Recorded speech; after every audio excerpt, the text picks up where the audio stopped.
बहुत शुक्रिया तमाम जानकारी साझा करने के लिए। अगली बड़ी खबर का रुख करेंगे बिलासपुर से। खबर है जहां पर बिलासपुर दौरे पर केंद्रीय राज्य मंत्री फग्गन सिंह कुलस्ते कांग्रेस और प्रदेश सरकार पर निशाना साधा। आरक्षण को लेकर राज्य सरकार पर जमकर निशाना साधा गया। राज्य सरकार के कहने से नहीं होगी जनगणना, कुलस्ते ने कहा। आदिवासियों की बात करके कांग्रेस ने सरकार बनाई, अब आदिवासियों को धोखा दे रही है सरकार। तो आप ये देखिए कि बिलासपुर पहुंचे केंद्रीय राज्य मंत्री फग्गन सिंह कुलस्ते और उन्होंने आरक्षण को लेकर सरकार पर निशाना साधा। सवाल ये है कि भाई कल तक, पिछले चुनाव तक तो ये स्थिति नहीं थी। इसी सरकार में मैंने जो 18 के चुनाव हुए उस समय पॉपुलेशन का आदिवासियों के जितना परसेंटेज है रिजर्वेशन, उसमें कहीं कमी तो देखा नहीं। आदिवासियों की बात करके सरकार बना लिए। अब उन्हीं आदिवासियों के साथ में ये कह रहे हैं कि नहीं तुम्हारा इतना परसेंट है, तो इसका मतलब ये हुआ कि सरकार है कहीं ना कहीं खुद झूठ बोल रही।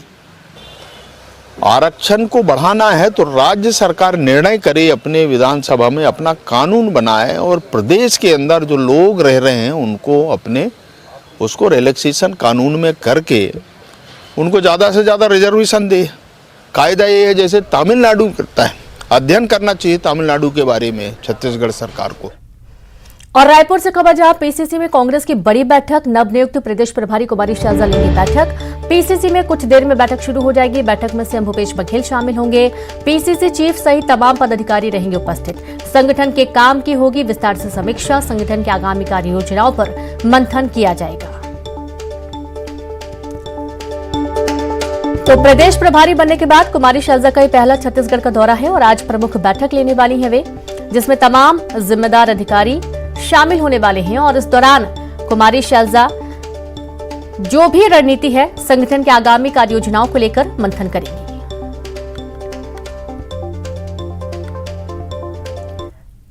तो बिलासपुर में बच्ची को वापस पाने के लिए धरना, कलेक्ट्रेट में धरना पर बैठी बच्ची की मां।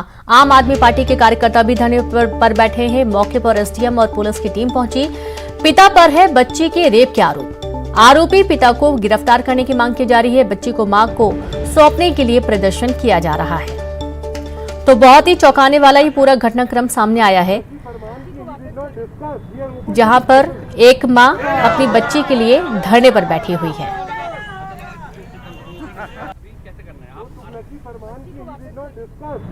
हम लोग को बोलते हैं आपको नहीं बात करना है। लड़की की माँ को दबाव बनवाते हो, कहते हैं भाई के साथ जाओगे, परिवार के साथ जाओगे या फिर हमारे साथ आपको उठा करके अस्पताल में एडमिट करेंगे।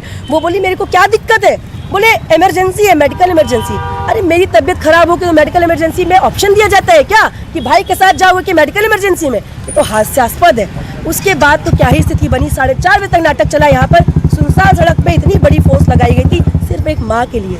ये माँ की ताकत है कि इतने बड़े मुद्दे को हम सब कौन है सहयोगी बन के आ बैठे। माँ की ताकत है कि एक बच्ची के लिए वो इतना जगह जगह गुहार लगा रही है, लेकिन दुखद है कि कोई सुनवाई नहीं हो रही है। बच्ची को दे दिया जाए, हम यहाँ से चले जाएंगे। एक फेयर इन्वेस्टिगेशन होना चाहिए, आरोपी को गिरफ्तार किया जाए। आरोपी गिरफ्तार क्यों नहीं हुआ है? और खबर खरगोन से जहां रुपयों के विवाद में युवक को पुल से दिया गया धक्का। दो युवकों ने दोस्त को ही नर्मदा नदी के पुल से दिया धक्का। कड़ी मशक्कत के बाद नर्मदा नदी में डूब रहे युवक को नाविकों ने सकुशल बचा लिया। इंदौर से अपने दो दोस्तों जितेंद्र और रोहित के साथ आया था राजनगर निवासी मनोज गुर्जर नाम का युवक। बड़वाह पुलिस मामले की जांच में जुटी है। रविवार देर शाम की पूरी घटना सामने आई है। तो ये तस्वीरें देखिए, खबर खरगोन से है।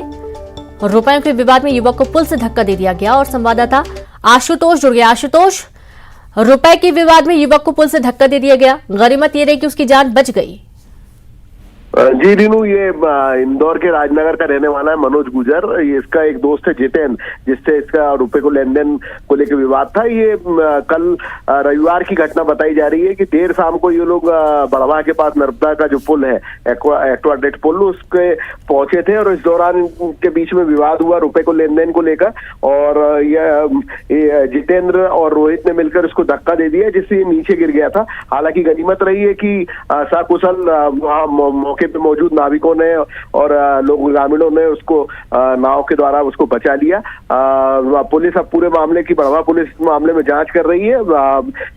मनोज गुजर खुद का बयान आया है कि चंदन नगर में कल जब ये मौके पे इंदौर के चंदन नगर में था, इस दौरान जो है जितेंद्र जो है युवक जिससे इसका विवाद था, ये इसको ओमकारेश्वर घुमाने के बहाने से लेके आया था और इस दौरान बड़भा में रुककर इन लोगों ने इस प्रकार से धक्का देकर उसकी जान लेना चाहिए। लेकिन सुखद खबर ये है कि वो सकुशल है और बड़भा पुलिस पूरे मामले की जांच कर रही है और बयान ले रही है। जी रीनू। जी बिल्कुल, बहुत शुक्रिया आपका आशुतोष जानकारी के लिए। तो बड़वा पुलिस मामले की जांच में जुटी है, बयान लिए जा रहे हैं। रविवार देर शाम की पूरी घटना है और आप ये देखिए कि रुपयों के विवाद के चलते युवक को पुल से धक्का दिया गया। हालांकि 2 युवकों ने दोस्त को ही नर्मदा नदी के पुल से धक्का दिया था और इस पूरे मामले में युवक को सकुशल बचा लिया गया।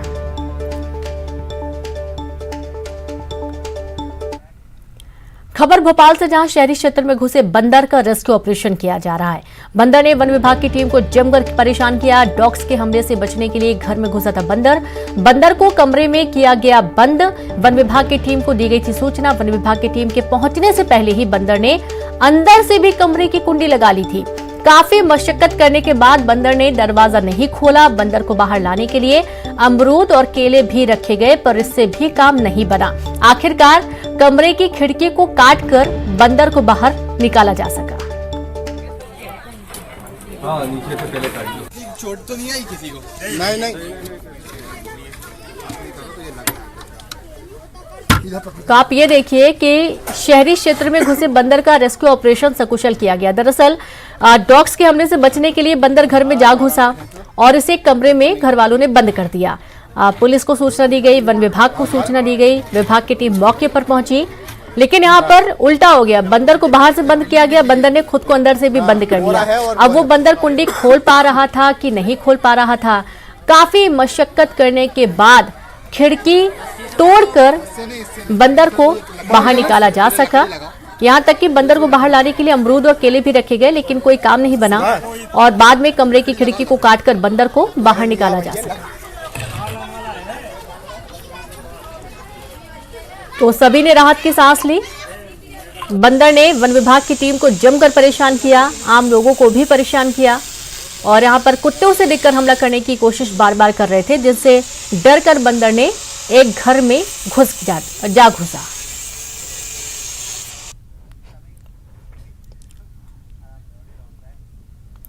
तो वही रायपुर से खबर, जहां पीसीसी में कांग्रेस की बड़ी बैठक। नवनियुक्त प्रदेश प्रभारी कुमारी शैलजा लेंगी बैठक। पीसीसी में कुछ देर में शुरू होगी बैठक में सीएम भूपेश बघेल शामिल होंगे। पीसीसी चीफ सहित तमाम पदाधिकारी रहेंगे उपस्थित। संगठन के काम की होगी विस्तार से समीक्षा। संगठन की आगामी कार्य योजनाओं पर भी मंथन होगा। खबर रायपुर से है। कुमारी शैलजा पहुंची हुई है। प्रदेश प्रभारी बनने के बाद उनका ये पहला दौरा है और आज वे प्रमुख बैठक लेने वाली हैं, जहां पर बैठक में सीएम भूपेश बघेल भी शामिल होंगे। साथ ही संगठन के काम को लेकर, विस्तार को लेकर समीक्षा होनी है। संगठन के आगामी कार्य योजनाओं को लेकर भी मंथन कुमारी शैलजा करेंगे।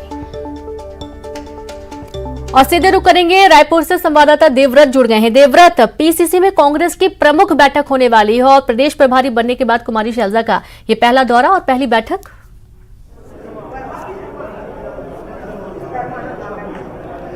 जी बिल्कुल, प्रदेश प्रभारी की जिम्मेदारी मिलने के बाद कुमारी शैलजा का ये पहला दौरा है छत्तीसगढ़ का और निश्चित तौर पे ये कांग्रेस के लिए काफी महत्वपूर्ण है, क्योंकि संगठनात्मक बैठकें होने वाली है और चुनाव के लिए क्योंकि 1 साल का ही वक्त बाकी है।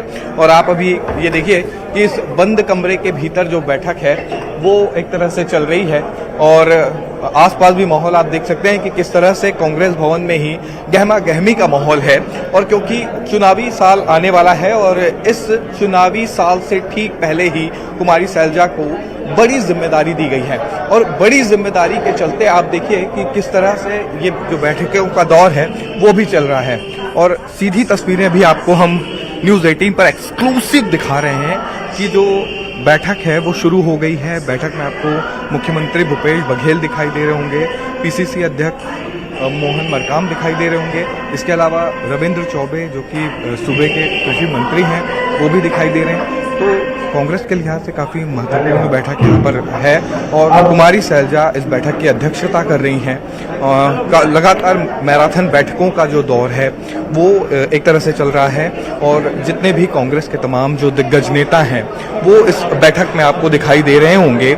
और क्योंकि कांग्रेस के लिहाज से ये बैठक इसलिए भी महत्वपूर्ण है क्योंकि बम्पर जीत के साथ यहाँ पर कांग्रेस पहुंची हुई थी और अभी आप देखिए हालांकि कुछ सुरक्षात्मक चीजें हैं, लेकिन इस वजह से फिलहाल आप देखिए कि जो कांग्रेस की बैठक है वो अभी लगातार चलेगी। आज पूरे दिन भर ये बैठक चलेगी। तो एक तरह से ये एक्सक्लूसिव तस्वीरें सिर्फ न्यूज 18 पर हम आपको दिखाने, जहां बैठकों का दौर शुरू हो गया है। हालांकि कुछ चंद मिनटों का ही समय जो है वो यहाँ पर मीडिया को दिया गया है और अभी आप देखिए कि जो तमाम कांग्रेस के दिग्गज चेहरे हैं वो एक साथ यहाँ पर दिखाई दे रहे हैं और सीधे तौर पर मुख्यमंत्री भूपेश बघेल यहाँ पर दिखाई दे रहे हैं क्योंकि रणनीति एक तरह से यहाँ पर बनानी है जीत की। बम्पर जीत के साथ यहाँ पर कांग्रेस 2018 में आई थी और शायद उस जीत को कांग्रेस बरकरार रखना चाहती है, लिहाजा ये बैठक उस रणनीति के लिए भी महत्वपूर्ण है। और क्योंकि प्रदेश प्रभारी का ये पहला दौरा है, औपचारिक जो एक तरह से परिचय है वो तो होगा ही, साथ ही साथ ये भी है कि इस दौरान जो आने वाले समय में अब तक क्या कुछ काम हुआ उसकी समीक्षा भी यहाँ पर हो रही है। और अभी आप देखिए कि बंद कमरे में लगातार जो बैठक है वो चलेगी। तो ये एक्सक्लूसिव तस्वीरें भी आपने देखी कि बैठक शुरू हो गई है। मुख्यमंत्री भूपेश बघेल और कृषि मंत्री रविंद्र चौबे, कवासी लखमा शामिल हैं, कुमारी सैलजा जो कि बैठक ले रही हैं। और सबसे पहले तो जरूरी ये हो जाता है कि प्रदेश की तासीर को समझी जाए और कुमारी सैलजा क्योंकि हरियाणा की है, कांग्रेस की राष्ट्रीय महासचिव भी रही है, तो राजनीति को तो बेहतर समझती ही है। बिल्कुल। और छत्तीसगढ़ में अब किस तरीके से कांग्रेस पार्टी का काम होने वाला है ये भी देखना होगा। बहुत शुक्रिया आपका देवव्रत तमाम जानकारी के लिए। बिजली और पानी सरीखी नगर पालिका की सेवाएं आज मूलभूत जरूरतों में शामिल हैं, जिनमें रुकावट आने पर हमारे सारे काम ठप हो जाते हैं। इन सेवाओं की अहमियत जालसाज भी जानते हैं, जो इनका इस्तेमाल कर गैर कानूनी तरीके से अपने फायदे के लिए करने से भी नहीं चूकते। हैदराबाद के उद्यमी शैलजा चिरुवू को ऐसे ही एक कड़वे अनुभव का सामना करना पड़ा। चलिए उन्हीं से जानते हैं।